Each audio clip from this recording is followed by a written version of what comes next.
Bahaya framing media sosial yang sepotong-sepotong. Fenomena memotong video lalu menyebarkan dengan narasi provokatif adalah fitnah model baru di era digital. Potongan video yang dilepaskan dari konteksnya dapat membalikan kebenaran menjadi kebohongan, dan kebohongan terlihat seperti kebenaran. Seperti yang sudah viral, yang lagi ramai sekarang ini, kasus yang menimpa Kiai Mim dari Malang, seorang dosen, bahkan beliau seorang kiai dan beliau hafid Quran, ya, hafal Quran 30 juz, dan beliau melalar itu, ya, saya dengar dari beberapa video dari penjelasan Bu Rosida, istri beliau, bahwa setiap jam 11 malam itu beliau keluar rumah, ya, untuk melakukan sholat di luar rumah itu, di samping, nggak jauh dari rumahnya, di kebun. Lalu beliau sholat, melalar Al-Quran di situ, bahkan ditemani sama istrinya beliau sampai bawa kasur di situ.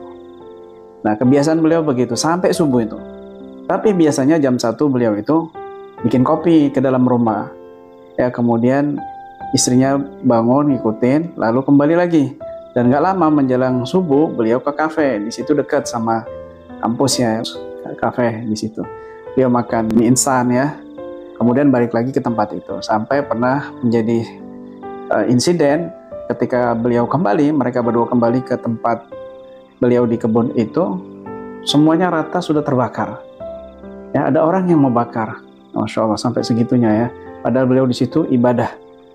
Istrinya di situ nungguin, ya, baca Quran, sholat, dan kata istrinya, si Yai Mim ini sholat tahajud, tapi kata Yai Mim sendiri, beliau itu nggak pernah tidur, jarang tidur, ya.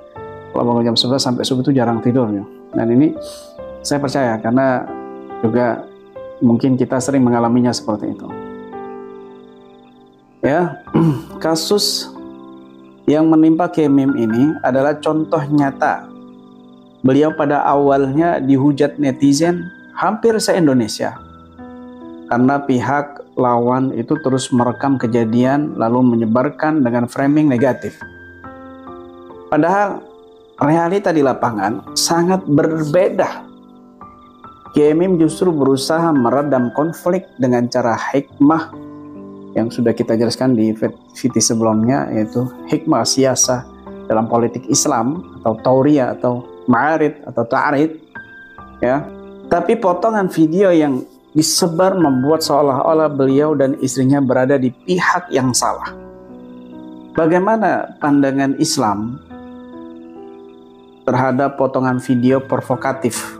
Nah, ini pelajaran buat semua netizen, buat kita. Jangan mudah menyimpulkan, mengklaim, memutuskan dari potongan-potongan video yang kita terima informasinya, dari media sosial yang kita lihat, kita dengar, lalu kita simpulkan. Jangan, kita harus meneliti, mengkaji dari berbagai sudut, dari berbagai sumber, begitu, ya. Allah Subhanahu wa Ta'ala berfirman dalam Al-Quran, ini buat pegangan kita supaya kita tidak lupa kembali. Ya ayyuhalladzina amanu in ja'akum fasikum binaba'in fatabayyanu an tusibu qauman bijahalah fatusbihu ala ma fa'altum nadimin. Ya ayyuhalladzina amanu, hai orang-orang yang beriman. In ja'akum fasikun, jika datang kepadamu orang fasik, binaba'in, membawa suatu berita, fatabayyanu, maka periksalah dengan teliti, tabayun terlebih dahulu, antusibu qauman bijahalah, agar kamu tidak menimpakan suatu musibah kepada suatu kaum tanpa mengetahui keadaannya. Fatusbihu ala ma fa'altum nadimin, yang menyebabkan kamu menyesal atas perbuatanmu itu, ya. Kalau ada orang bawa berita, apalagi dia orang fasik, maka tabayun dulu, teliti terlebih dahulu. Tabayun, kaji dari berbagai sumber.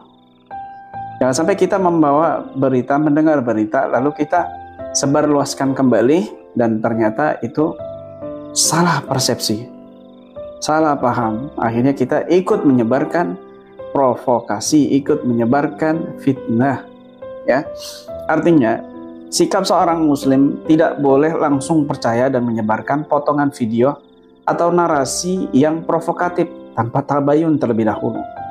Dan Nabi SAW juga mengatakan al-fitnah asyaddu minal qatl. Bahwasanya fitnah itu lebih berbahaya daripada pembunuhan. Kenapa demikian? Karena di era medsos ini, ya, fitnah digital bahkan bisa membunuh karakter, reputasi, dan kehormatan seseorang dalam waktu sekejap. Bahaya sekali di zaman saat ini, ya teman-teman. Maka nasihat dari kami, dari Al-Fakir, ya, khususnya buat diri Al-Fakir sendiri, jangan mudah percaya, jangan buru-buru ikut menghakimi hanya dengan melihat potongan video. Wajib tabayun, klarifikasi, dan menunggu keterangan dari kedua belah pihak. Ya, kasihan Gemim yang sebelumnya dihujat seluruh netizen, tapi setelah istrinya ini cerdas ya, istrinya ini Masya Allah, mungkin Allah temukan dengan seorang wanita yang berjodoh, yang bisa beradaptasi dengan Yai Mim, karena Yai Mim ini seorang dosen ahli filsafat dan tasawuf. Jadi, dan Yai Mim ini kurang pintar dalam masalah gadget. Istrinya ini yang luar biasa. Setiap adegan-adegan, setiap insiden-insiden yang terjadi kepada suaminya Yai Mim ini divideoin sama istrinya dengan mata berkaca-kaca. Beliau nggak marah, nggak ngamuk-ngamuk, tetap mengontrol kesadarannya sambil merekam. Dan ternyata hasil rekaman-rekaman beliau ini selama insiden-insiden yang terjadi berhari-hari, ya, berbulan-bulan, itu bisa menjadi bukti, bisa mengcounter fitnah, bisa merubah haluan netizen yang tadinya menghujat sekarang mendukung. Ini artinya apa? Istrinya sudah memikirkan ke depannya. Saya harus punya bukti. Suatu saat kalau saya di framing, dinarasikan saya begini, suami saya cabul dan sebagainya, saya harus punya bukti.